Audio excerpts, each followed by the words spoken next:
today I am discussing about the transportation system in animals. तो what is the transportation system in animals? तो transportation means क्या होता है? Network of road जिसमें आप क्या करते हैं, कैरी करते हैं, व्हीकल कैरी करता है। लेकिन ये जो व्हीकल कैरी करता है तो हमारे बॉडी में तो व्हीकल तो होता नहीं है। दैट मीन्स वहाँ क्या कैरी होगा, आपका यूजफुल सब्सटेंस। क्या कैरी होगा? Useful substance. ठीक है, तो आपका यूजफुल सब्सटेंस जो है आपका ट्रांसपोर्टेशन डेफिनेशन आपको पता होना चाहिए कि what is transportation. What is transportation? तो ट्रांसपोर्टेशन क्या है आपका, किसमें क्या कहते हैं, एनिमल्स में। तो it is process by which various substance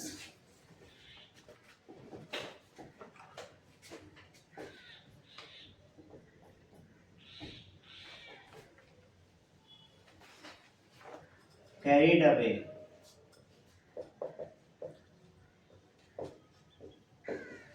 from one part of body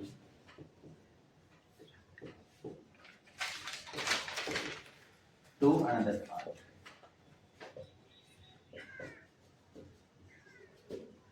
तो ट्रांसपोर्टेशन की यदि हम बात करते हैं तो जिसमें वेरियस सब्सटेंस कैरिड किया जाता है आपका एक पार्ट ऑफ बॉडी से अनदर पार्ट तक, तो ये क्या है आपका ट्रांसपोर्टेशन है। तो ट्रांसपोर्टेशन की बात करें तो ये क्या है, इसके अब कुछ इंपोर्टेंट पॉइंट्स के रूप में हम डिस्कस करते हैं कि ये ट्रांसपोर्टेशन सिस्टम क्या है। नेक्स्ट हम ये समझने की कोशिश करेंगे कि क्या ये लाइफ प्रोसेस का पार्ट है। It is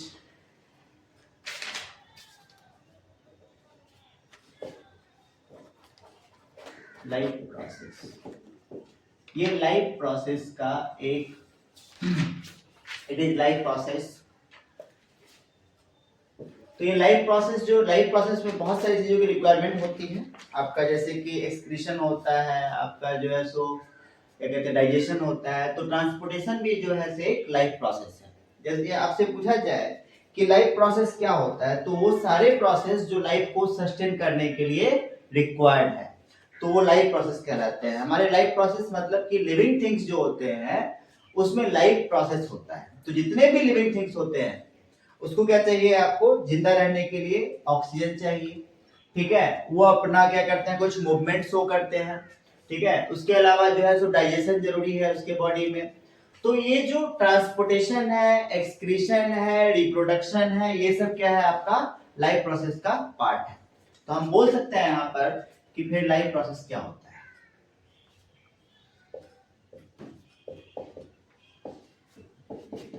what is life process?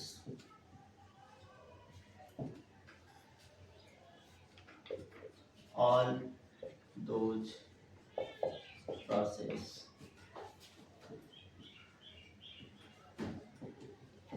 which is happening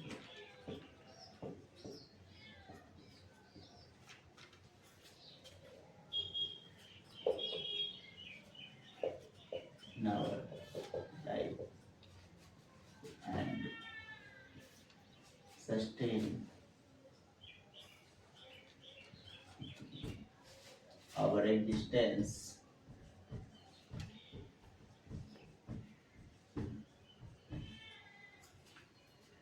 on the earth।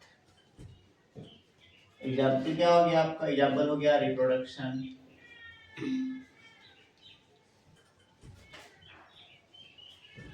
Transportation,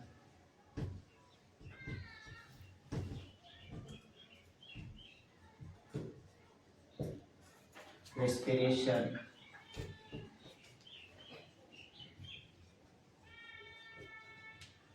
it is. तो ये जो आपके जितने भी प्रोसेस होते हैं जो हमारे लाइफ को इस धरती पर मेंटेन रखते हैं वो क्या कहलाते हैं, लाइफ प्रोसेस। तो आपका रिप्रोडक्शन हो गया, ट्रांसपोर्टेशन हो गया, रेस्पिरेशन हो गया, ये सब क्या है आपका लाइफ प्रोसेस। यूजुअल सब्सटेंस जो ट्रांसपोर्ट होता है one part of body to other part, वो क्या क्या होता है, एक लिस्ट है आपका, ऑक्सीजन, दूसरा पार्ट क्या है इसमें आपका digested food,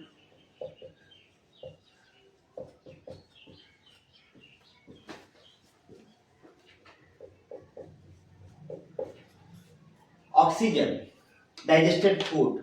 apart from oxygen digested food क्या ट्रांसपोर्ट होता है? क्या ट्रांसपोर्ट होता है इसके अलावा, इन दोनों के अलावा? और कोई भी प्रोटीन्स हो या विटामिन्स हो गए। इसके अलावा आपका ट्रांसपोर्ट होता है proteins,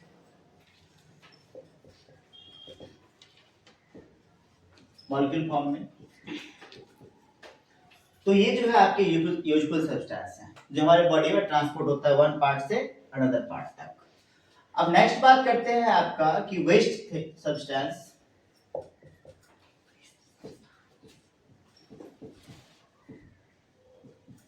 transported from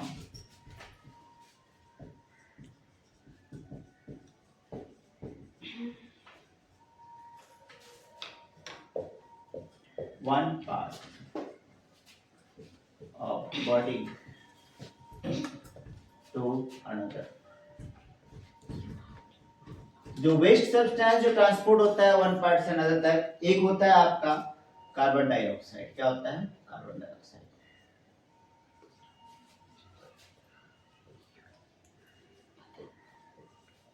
carbon dioxide.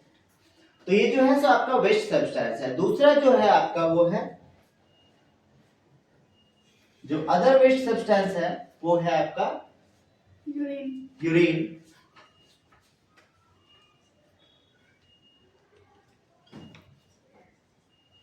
तो ये जो आपका कार्बन डाइऑक्साइड है, उसके अलावा यूरिया है, फिर जो कुछ ऐसी चीजें होती हैं जो आपके बॉडी में क्या कहते हैं क्रिएट हो जाते हैं, जैसे कि डेड सेल्स होते हैं, तो फ्रेगमेंट्स ऑफ डेड सेल्स, ये भी ट्रांसपोर्ट होता है वन पार्ट से अनदर पार्ट तक।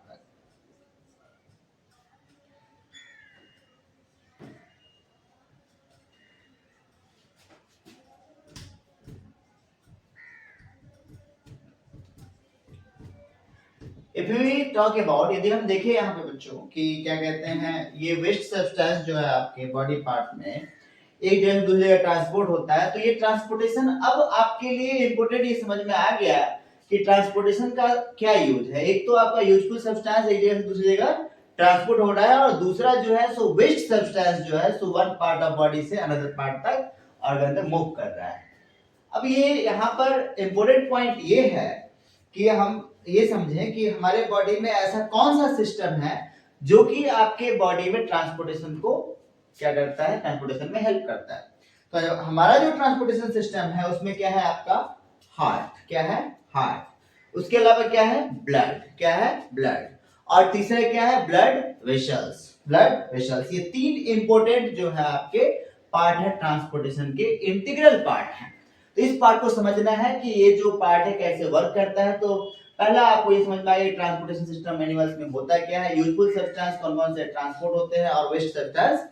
अब ये जो हमारे बॉडी में यूरिया बनता है, तो सबसे पहले जो कार्बन डाइऑक्साइड क्रिएट होता है वो कहां पे क्रिएट होता है? सेल्स के पास। सेल्स में क्या होता है, तो वहां पर आपका जो ऑक्सीजन होता है, तो ऑक्सीजन कंबाइन करता है आपके फूड से, और वहां पर क्या करता है, फूड मॉलिक्यूल को ब्रेक कर देता है, फूड मॉलिक्यूल को ब्रेक कर देता है और रेस्पिरेशन के थ्रू। और जब वो ब्रेक करता है तो उसके साथ ही क्या बनता है, कार्बन डाइऑक्साइड रिलीज होता है, और आपका क्या बन जाता है, एनर्जी रिलीज हो जाता है, और H2O बनता है। और ये H2O कुछ यूज हो जाता है, और कुछ पार्ट जो है तो आपके स्वेटिंग के थ्रू, जिसे यूरिया को डिसॉल्व करने के लिए इसमें यूज हो जाता है। तो अब यदि हम बात करें कि जो क्या कहते हैं, ब्लड वेसल्स और हार्ट, ये किसका पार्ट है? Blood vessels and heart. ये ट्रांसपोर्टेशन सिस्टम में कब आता है? किसके ट्रांसपोर्टेशन सिस्टम का? एनिमल्स में और लिविंग बींग्स, ह्यूमंस में। एनिमल्स में, ह्यूमंस। Please sit. तो ट्रांसपोर्टेशन सिस्टम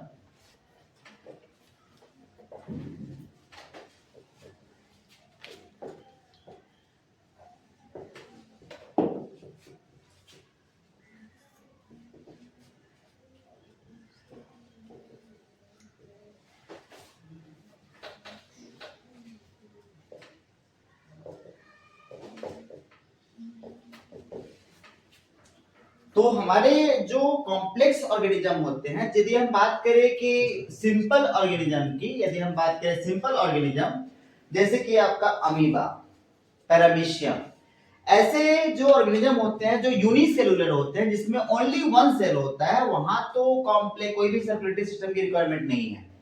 वहां पर कैसे पूरा हो जाता है, तो डिफ्यूजन के थ्रू ये प्रोसेस कंप्लीट हो जाता है। और डिफ्यूजन के थ्रू कंप्लीट हो जाता है, तो डिफ्यूजन क्या है, तो डिफ्यूजन जो है सो कभी भी आपका जो है सो हायर कंसंट्रेशन से लोअर कंसंट्रेशन की तरफ किसी सब्सटेंस का मूव करना क्या कहलाता है, डिफ्यूजन। लेकिन ये बात हम सेपरेटली डिस्कस करेंगे, लेकिन उससे पहले मैं ये डिस्कस करने वाला हूं कि ह्यूमन में या एनिमल्स में जो सर आपका ट्रांसपोर्टेशन सिस्टम होता है वो कितने पार्ट से कंसिस्ट होता है। तो ये कंसिस्ट होता है, इट इज consist of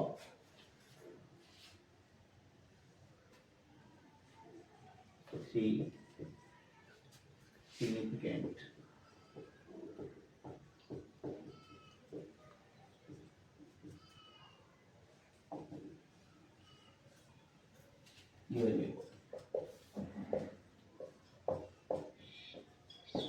ये तीन पार्ट से कंसिस्ट होता है। एक होता है आपका, ठीक है, हार्ट। हार्ट जो है आपका सबसे इंपॉर्टेंट ऑर्गन है आपके बॉडी का, ठीक है। दूसरा है आपका ब्लड वेसल्स, क्या है, ब्लड वेसल्स। और तीसरा जो है आपका वो ब्लड। ये ट्रांसपोर्टेशन सिस्टम एनिमल्स में है। कहा जाता है कि दिल की बीमारी बहुत गहरी होती है, इसलिए दिल को बहुत जो है सो सीरियसली लिया जाता है। अब उस दिल की बात में समझना जो आप लोग समझ रहे हो, ठीक है। ये दिल की बात चल रही है हार्ट की। तो दिल का शेप जो होता है वो आपके जैसा, लोग बनाते हैं कि दिल का शेप ये होता है, लेकिन ये दिल का शेप नहीं है, ठीक है। मान लेना लिए और इसमें एरो लगा दोगे तब तो ये और दिल को क्या करेगा, चोट पहुंचाएगा। तो दिल का शेप फिस्ट साइज का होता है। कैसा होता है, फिस्ट शेप का। आप अपनी मुट्ठी को बंद करोगे तो ये आपका हार्ट शेप है। तो कभी भी ये जो लव वाला जो एंगल होता है उसमें ये दिल का शेप काम नहीं करेगा। साइंस में दूसरा दिल काम करता है, ठीक है। अब बात करते हैं यहाँ पर, तो एक हार्ट होता है। हार्ट कहते हैं कभी कभी कि दिल में दर्द हो रहा है, तो दिल में कोई दर्द वर्द कुछ नहीं होता है। ये सब आपका इमोशनल जो सेंटिमेंट होता है वो हार्ट को नहीं होता। अब हार्ट आपका दिन रात नॉन स्टॉप वर्किंग करता है, 24 आवर पंपिंग करता रहता है ब्लड को। यदि वो एक सेकेंड के लिए भी यदि रेस्ट पे चला जाए तो इंसान क्या हो सकता है, रेस्ट इन पीस हो सकता है, ठीक है। तो इसीलिए जो है सो इस बात को आप उससे मत लेना। तो ये जो है सो आपका हार्ट पंप करता है ब्लड को। इसके जो चार चैम्बर होते हैं, दो साइड होते हैं। तो इसके जो चार चैम्बर्स होते हैं, एक दो अपर एट्रियम और दो लोअर वेंट्रिकल्स। तो जो हमारा हार्ट होता है वो सेपरेट होता है दो पार्ट में, एक राइट साइड और एक लेफ्ट साइड। तो हार्ट की बात करें तो हार्ट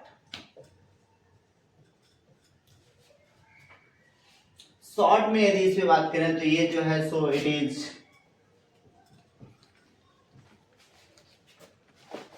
फिस्ट साइज ऑर्गन। ये फिस्ट साइज का एक ऑर्गन। सेकेंड बात करें इसके सेकेंड पॉइंट की, तो इट हैज राइट साइड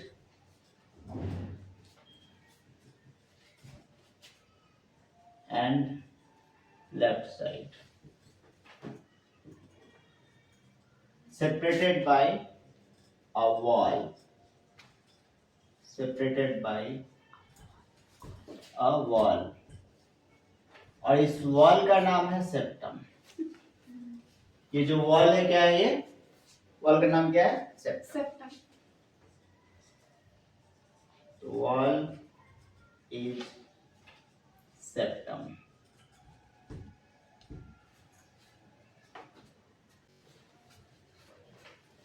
तो हमारा जो हार्ट जो बना होता है, दिल जो बना होता है, स्पेशल टाइप का टिश्यू से बना होता है, ठीक है। तो इसे क्या कहते हैं, स्पेशल टाइप के मसल से बना होता है। उस मसल का नाम क्या है, उस मसल का नाम क्या है, स्पेशल टाइप के मसल का? Cardiac muscles. Cardiac muscle. तो heart it is made up of, it is made up of a special type of muscle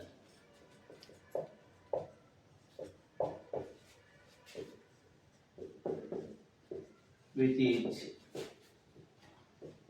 called as cardiac muscle.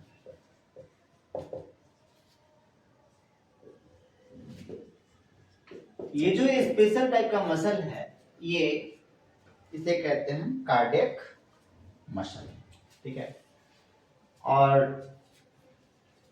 आपको ये समझ में आ गया कि इसके दो पार्ट हैं, एक राइट साइड और एक left side.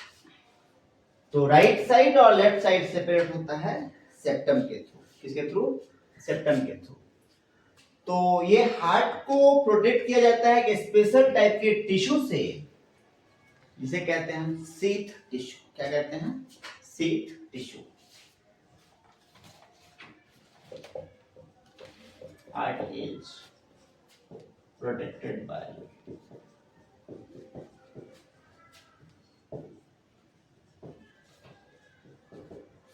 special type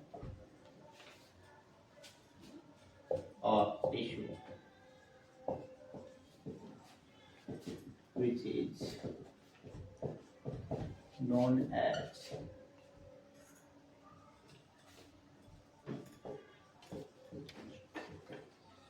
sheath tissue। तो हार्ट को प्रोटेक्ट किया जाता है एक स्पेशल टिश्यू जिसे कहते हैं sheath टिश्यू, ठीक है। और यही आपको जो है सो प्रोटेक्शन में हेल्प करता है, पेरिकार्डियम भी कहलाता है। अब नेक्स्ट बात करते हैं इसका कि heart consist of 4 chambers. Heart consist of 4 chambers. Heart 4 chamber से कंसिस्ट होता है। 2 एट्रियम, एट्रियम का प्लूरल होता है एट्रियम,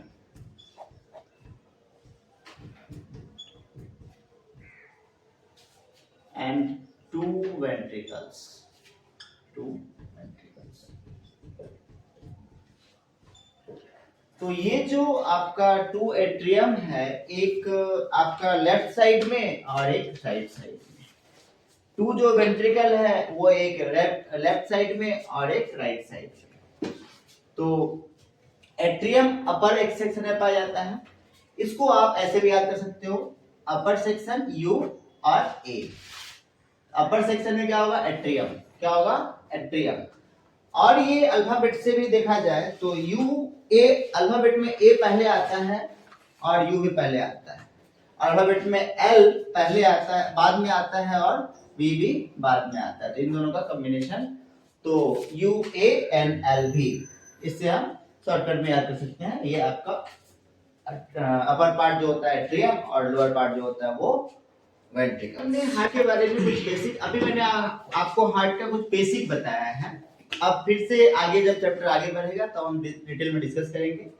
तो यहाँ पर अब हम बात करते हैं कि यहाँ पर 3 बातें कही गई थी, heart, blood vessels and the blood. तो ब्लड वेसल्स की बात करें तो blood vessels, blood vessels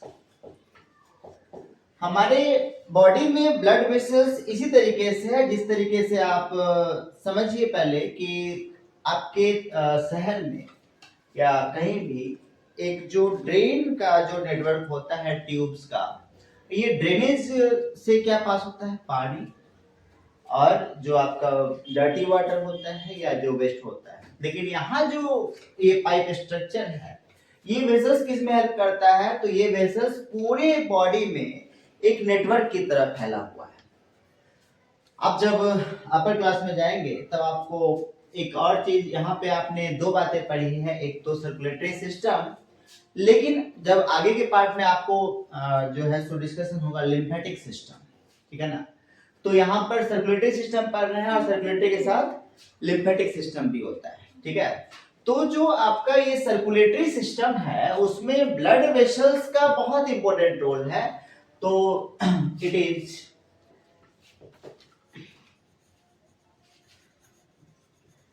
vessels present inside our body that helps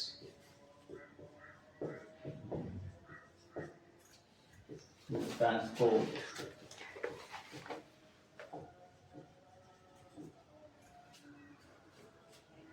blood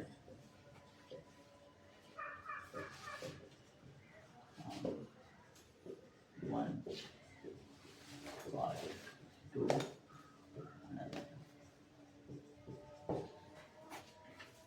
तो ये ब्लड को जो है सो एक पार्ट से दूसरे पार्ट तक लेके जाता है और ये 3 टाइप्स के होते हैं। तो 3 टाइप्स ऑफ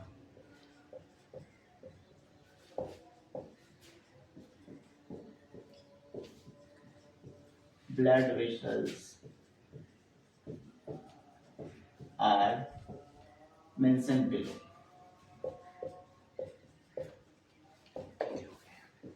तो 3 टाइप्स के जो ब्लड वेसल्स होते हैं वो कौन कौन से होते हैं, तो एक होता है आपका आर्टरी। क्या होता है, आर्टरी। दूसरा क्या होता है, वेन्स, ठीक है। तीसरा क्या होता है, कैपिलरीज। तो ये होता है आपका आर्टरी, ये होता है आपका वेन्स और एक होता है आपका कैपिलरीज।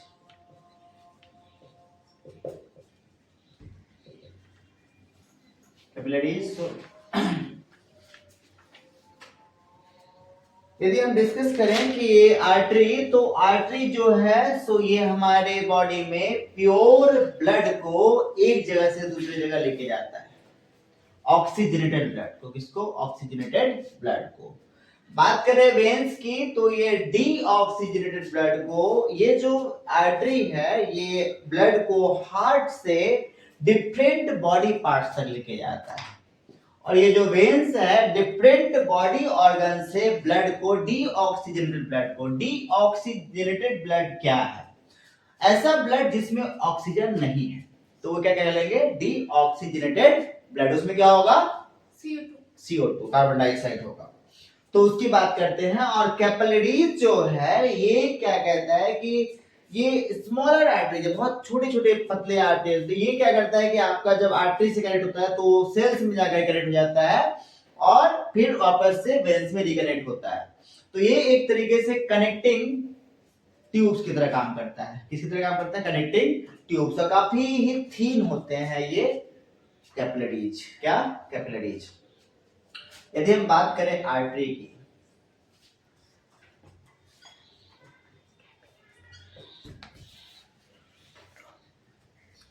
तो blood as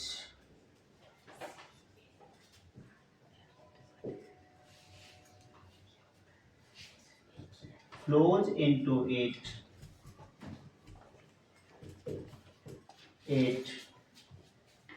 at high pressure। इसमें हाई प्रेशर पर ब्लड फ्लो करता है। किस कैसे फ्लो करता है, हाई प्रेशर।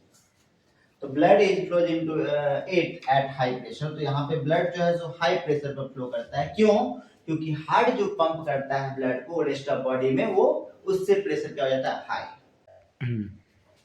तो यदि हम आर्टरी की बात करें तो आर्टरी में क्या बोला गया कि blood flows eight high pressure. Blood किस पे फ्लो करता है, हाई प्रेशर पर। तो ये जो आपके बॉडी में होता है, दूसरी पॉइंट की बात करें यदि हम, तो ये डीप अंडर द स्किन होता है। It is found, it is situated deep under the skin. और डीप अंडर द स्किन। तो हमारे बॉडी के डीप में होता है, अंदर में होता है। सेकेंड, वॉल्स जो होते हैं आर्टरी के, ये थिक वॉल्स होते हैं। ये सब आपके क्या है, तो ये आपके जैसे ऐसे तो आपके क्लासेस में मतलब नहीं आता, लेकिन जब आप कंपटीशन वगैरह किसी चीज में बैठते हो इस लेवल पर, तो आपसे असर्शन रीजन का भी कुछ क्वेश्चन पूछा जा सकता है। तो यहाँ पर एक कुछ ये पॉइंट ये हो सकता है कि it is the walls of artery,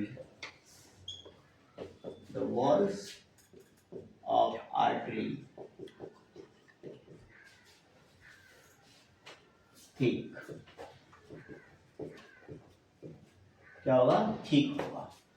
तो यहाँ पर जो है so deep under the skin होगा, द वॉल्स ऑफ आर्टरी जो होगा ठीक होगा, और it carries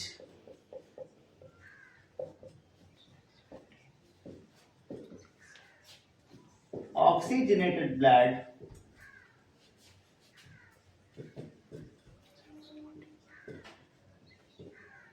from heart to rest of body parts। तो ऑक्सीजनेटेड ब्लड को rest of the body parts तक लेके जाता है, ये आपका आर्टरी है। इसका एक जो है एक्सेप्शन है, एक एक्सेप्शन है जो कि आपका हार्ट से लंग की तरफ लेके जाता है। तो हर किसी का एक्सेप्शन होता है, तो इसका एक्सेप्शन भी है। Which artery? From heart to lungs, pulmonary artery। तो पल्मोनरी आर्टरी जो है आपका,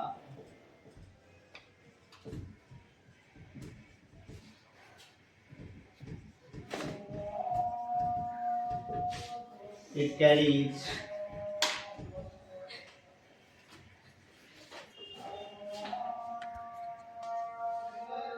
चलो लिख लिए जरा। तो ये जो आपका चार पार्ट है आर्टरी का, कि situated deep under the skin, हमारे बॉडी के बहुत अंदर होता है ये, और इसका जो वॉल होता है वो थिक होता है आर्टरी का, और ये कैरी करता है oxygenated blood from heart to rest of the body parts. लेकिन एक एक्सेप्शन है पल्मोनरी आर्टरी, जो डीऑक्सीजनेटेड ब्लड को राइट साइड ऑफ हार्ट से लंग्स तक लेके जाता है। तो ये इसका एक एक्सेप्शन है जिसको ध्यान रखना है। यहाँ पर एक जो है सो आपका असर्शन रीजन टाइप क्वेश्चन आ सकते हैं।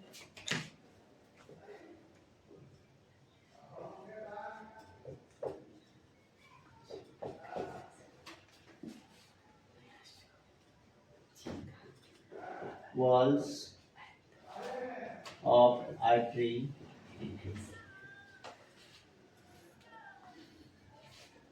thick,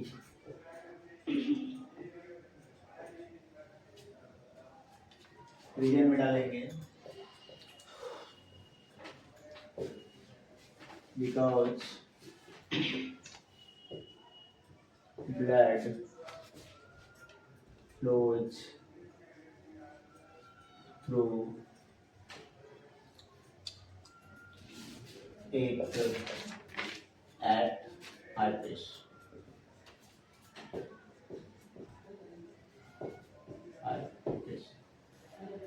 तो ये जो है आपका असर्शन है, वॉल्स ऑफ आर्टरी थिक है, और रीजन दिया है because blood flows through it at high pressure. तो असर्शन और रीजन क्या होगा, दोनों करेक्ट होगा। तो बोथ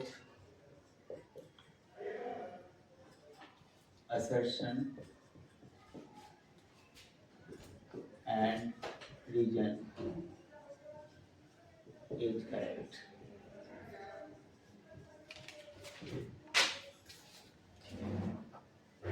अब हम बात करते हैं वेन्स की।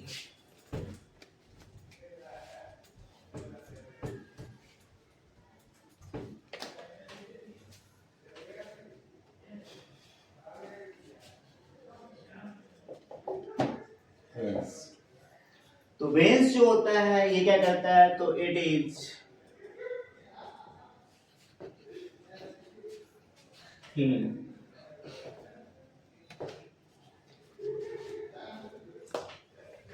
थीन वेसल, ये जो है सबका थीन वेसल। नेक्स्ट पार्ट बात करें तो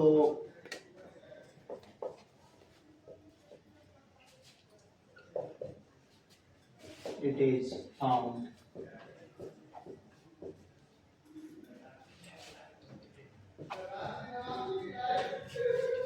near the skin, not deep inside, not deep inside. ये near the skin he found किया जाता है ये, और डीप इनसाइड में नहीं होता है। थर्ड पॉइंट है इसका कि ब्लड फ्लोज थ्रू इट,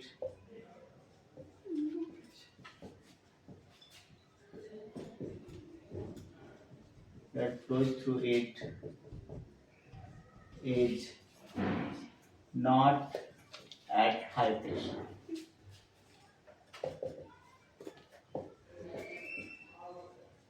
तो ब्लड फ्लो जो करता है वो हाई प्रेशर पर नहीं होता है। और फोर्थ यदि बात करें यदि हम, तो it carries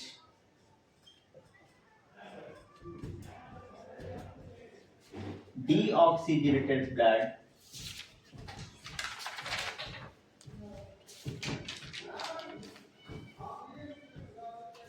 from rest of body part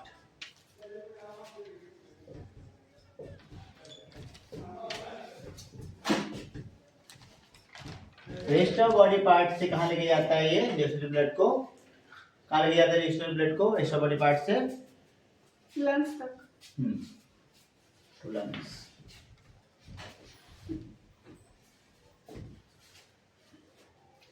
और इसका कलर क्या है? What is the colour of veins? Bluish.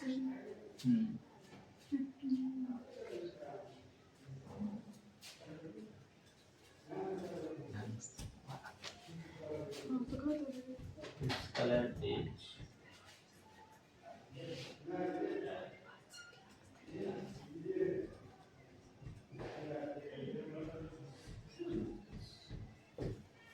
या ग्रीनिश ब्लू बोल सकते हैं इसको, ठीक है। तो कैपिलरीज जो है it is a very thin connecting vessels between the artery and the capillary. तो sorry artery and the veins, artery and the veins. तो आर्टरी एंड वेन्स के बीच में जो थिन कनेक्टिंग वेसल्स को क्या कहलाता है? कैपिलरीज कहलाता है। सेकेंड यदि हम बात करें कि ब्लड, तो ब्लड के बारे में आपको इतना चीज समझ में आ गया कि कौन क्या कैरी करता है और आर्टरी का क्या फंक्शन है, वेन्स का क्या फंक्शन है और कैपिलरीज का क्या फंक्शन है। अब पूरे बॉडी में अब ब्लड जो है, अब ये तीन पार्ट आपके क्लियर हो गए। तो एक तो हार्ट है जो कि आपको क्लियर हो चुका है, एक आपको दूसरा ब्लड वेसल्स है जो कि क्लियर हो चुका है, और तीसरा पार्ट जो है आपका ब्लड है। तो ब्लड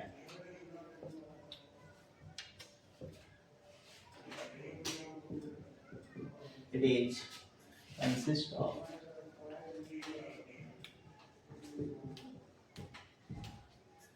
ये कंसिस्ट है चार पार्ट से। तो एक तो आपका इसमें क्या है कि प्लाज्मा है। क्या है? प्लाज्मा। प्लाज्मा जो है ये येलोइश लिक्विड है। कैसा लिक्विड है? Yellowish fluid, yellowish fluid, yellow colour का फ्लूइड होता है। फ्लूइड मींस क्या होता है? मैंने बताया था। तो फ्लूइड मींस जो फ्लो कर सके, जो भी चीज फ्लो कर सके। जरूरी नहीं कि पानी ही हो, एयर भी यदि फ्लो कर सकता तो फ्लूइड कहला सकता है। तो येलोइश फ्लूइड है, ठीक है। और इसमें इट कंटेन्स, इसमें होता है 90% वाटर, 90% वाटर। येलोइश इसलिए होता है क्योंकि इसमें आपका हेमोग्लोबिन नहीं पाया जाता है, रेड पिगमेंट नहीं पाया जाता है। दूसरी बात करें यदि हम, तो प्लाज्मा के अलावा आपका जो है सो आरबीसी होता है, रेड ब्लड सेल्स,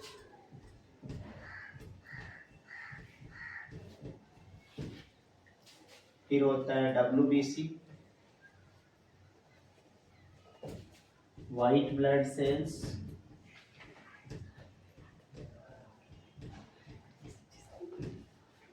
और एक होता है प्लेटलेट्स।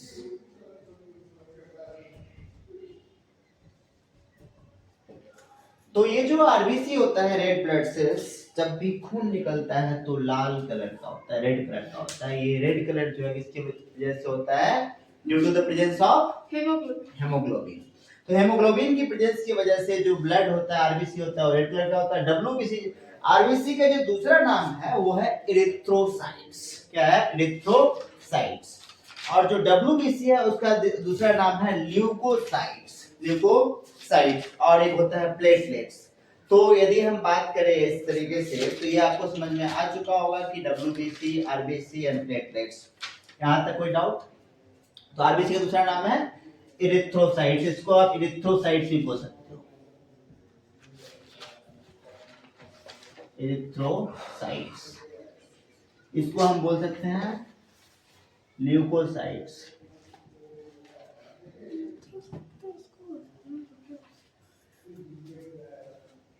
व्हाइट ब्लड सेल्स को ल्यूकोसाइट्स।